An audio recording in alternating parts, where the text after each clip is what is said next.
Welcome back to everyone. I am Rohan Sharma, and today in this video we will learn about the socialism. What is socialism?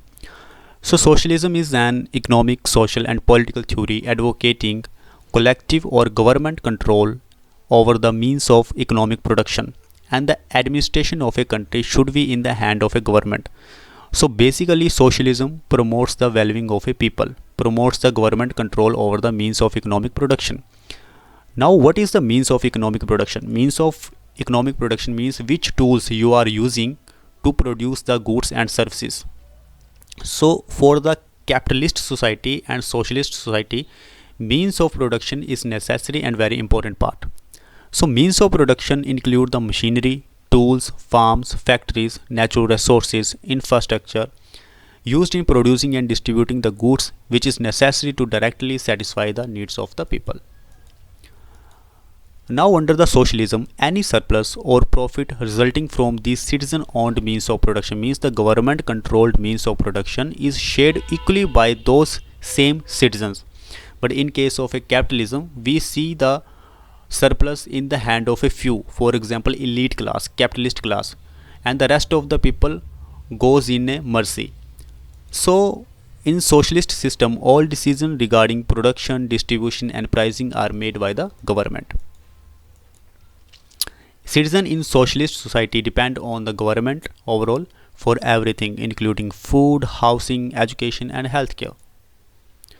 So now we understood that primary goal of socialism is the elimination of socio-economic classes such as hierarchical classes in the case of a capitalism, bourgeois classes and proletariat.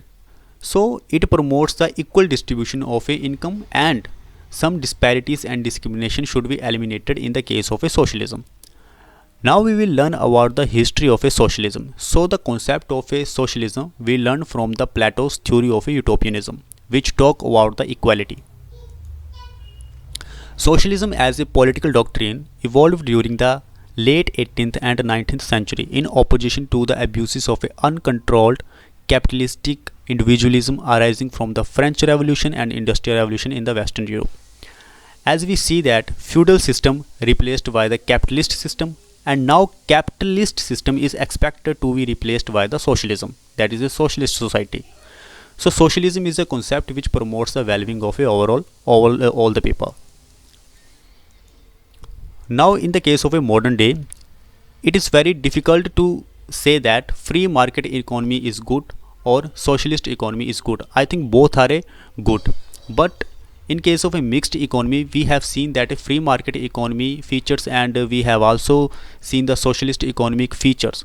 So both free market economy and socialist economy in which the government and private individuals are participated influence the production and distribution of a goods is a good for the development of a country. So we can't say that a free market economy is good, a socialist economy is a good. I think the features of a both are good, which is known as a mixed economy, which promote the distribution of a goods and the development of a country. So that is the overall concept of a socialism. And if you like my video, please like, share, subscribe. Thank you very much.